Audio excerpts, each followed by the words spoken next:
there, and welcome back to Weird Soda for Life. Today, I'm not sure if the soda I'm trying is real or if it's a fantasy. Ah? Ah? You get it anyway. Welcome back. That's right, we are trying Fanta's Crimson Sour Cherry. This is part of Fanta's collaboration with Xbox for their 25th anniversary. Uh, I don't know why I thought Xbox was older. I mean, not much older. I do remember when the console came out, but I really thought it came out when I was younger. So this is a crisis for me in real time. But let's talk a little bit about it. We've talked about Fanta before on the channel. Um, but I did want to talk a little bit about the flavors that we're going to see right now. Well, I say flavors, the flavor we're going to see. So first things first, as I said before, we're talking about Fanta Crimson Sour Cherry. If you haven't heard of this flavor before, you're not alone, because guess what? It didn't exist before this year. That's right. Fanta has created a whole new flavor specifically for this campaign. Now, I have a couple of theories about that, which is why, which I'll get into in a minute. But I want to talk a little bit in brief about the other flavors. So, as I said before, 25th anniversary for Xbox, and so for Xbox, they started putting some of their iconic characters from their main uh, keystone landmark games on the bottles, right? So, of course, we have for the Pineapple Fanta, you obviously have Halo and Master Chief, because when I think of Master Chief, I think of pineapple. But I guess you can make the case that like his screen is a little orangey-yellow. I wasn't John Cena-ing you. I hope you can see me. If not, this is just gonna be a really weird video. But you have Master Chief with from Halo on the pineapple. For Call of Duty, you have Ghost, and he's on orange. Why? I don't know. It just feels like good vibes only. I'm gonna butcher this, but for World of Warcraft, they have World of Warcraft on their Strawberry Fanta. See, I've bored Greta. Um, and the character on there is a character called I'm gonna have to read it, guys. Xal'atath. Xal'atath. Zal- I don't know. I'm not meeting this guy in a dark alley. This will not be relevant to me soon after. I haven't played WoW, frankly, in years. I played it in college. I totally had a couple acquaintances play it when it first dropped in college and then drop out because they spent all their time playing WoW. Anyway, neither here there. And finally, for the Orange Fanta, it comes from Forza Horizon 6, and it is, you guessed it, the Toyota Land Cruiser. Because when I think of soda and icons, I think of a Toyota Land Cruiser. Yeah. Um, and then finally, we have the Fanta Crimson Sour Cherry. So I want to bring this up a little bit. So the Fanta, let's see. You can see the condensation on here, which like bothers me from an aesthetic level. But again, you know it's gold, baby. But here we go. Let's see. Yeah, there we go. There, you can see it. Anyway, as you can see, while it's a black label, which usually indicates to you anybody that it's a zero sugar, it is very much not. But this person on here is called the Paladin. So I have a theory about this.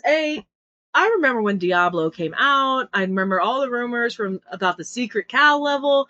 I've been in the game for a minute, but like I have to admit, the hack and slash aspects of Diablo have never really appealed to me. I was always more of a Baldur's Gate kind of girl. Isometric top-down RPG, OG Fallout, Planescape Torment. That was more my speed. But for this, my theory about why this flavor, why this character is relatively simple. So for Diablo 4, the Paladin as a character is a new inclusion into like the mythos, right? There's a whole, I'm sure folks that are massive players of the Diablo series have a lot of opinions about the character and the lore, and I would hate to get into it and like mess something up. So hey, guess what? I'm not. Google's free. But I think part of the reason is a new flavor. So let's tie it with a new character from one of the Xbox's iconic games. Though, as I say that out loud and I'm reflecting on some of the other games, I really do not associate World of Warcraft with Xbox or Microsoft. Whatever. Nobody asked me. Um, but the other thing is this: Diablo as a game series, like dark reds, fire, like all of this. And what better way to embody that with a crimson? Like, again, I'm going to hold this up. Oh, good. We got a light here. You can see how heavily red this is. This kind of looks like blood. If I was going to cosplay a vampire, like I would skip the little blood capsules and just have this bad boy on lock. Another thing to talk about is, as I said before, it's a new flavor. Uh, from start to finish for this flavor, it only took Coca-Cola like 3 months.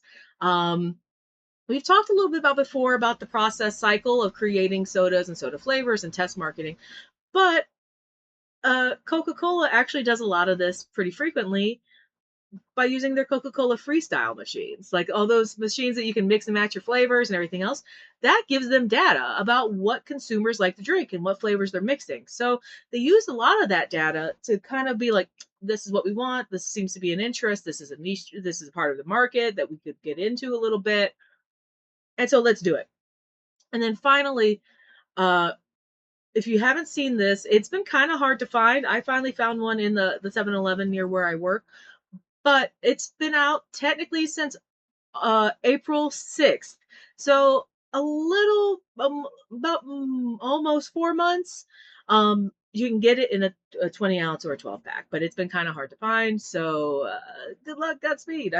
Maybe the Paladin's used for stealth. With that, let's try this out, shall we?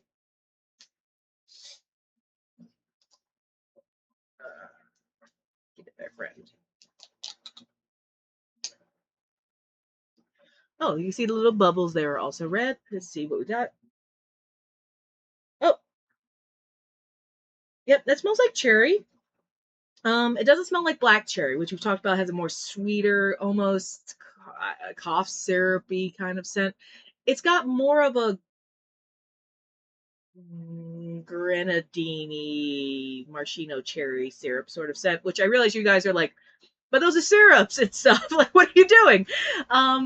But like, they don't smell like cough syrup. Like, it's a different sort of syrup that you identify as being artificially cherry-ish, but like not that sweetness. With that, so.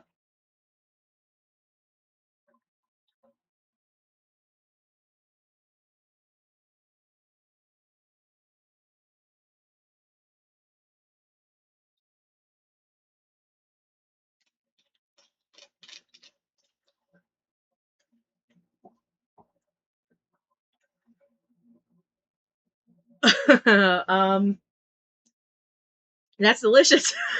I really like that a lot. It is. It's tart. Like, my mouth is flooding with a bunch of saliva, trying to be like, we're in distress. Do something about this. Um, but no, it's delicious. It is tart. It's not too tart. Like, it's not. I know it says sour on it, and I know sour. I think makes you think like you're gonna go right. And we've had some sour sodas on the channel. It's not that, but and there's obviously the sweetness. It is a Fanta soda, right? It is a sugar soda from a brand that is sweet, but that really tastes like a tart cherry. Kind of akin to, I'd equate it to, you ever open up cherry pie mix and you get the little cherry and you get it and you got that sweetness syrup around it, but you got that tart littleness in there? It's that. So, like, I'm a little sad that it's limited edition. Honestly, I might have to scour a little more at my 7-Eleven to try to get as many of the bottles as possible. Um, that's really good. I like that a lot. So, Coca-Cola, I'm under no illusions that you watch my channel at all. But if you do, please, please. um, but yeah, so please make more of this. I would purchase this. I would be actually kind of interested in seeing what it would be like as a zero sugar, but I actually think as a zero sugar it probably wouldn't be very good because the aspartame and everything else. But This is very good. If you like cherries, go get it. Now, if you don't like cherries, don't. I actually think too, just gonna leave you with this idea. If you're like, I don't know, this would be good as a float. Like, get yourself some vanilla ice cream, pour some of the soda in there. It's like a cherry pie, a la mode. Like, I actually I might do that when I finish filming today. Um, but yeah, yeah. If you like cherry, go get it. Wow. I don't know what I was expecting. I was kind of expecting kind of a middle of the road sort of soda, and this has really scratched an itch for me. Good job, Paladin. Maybe I'll. What am I kidding? Who am I kidding? I'll probably just play Baldur's Gate 3 again.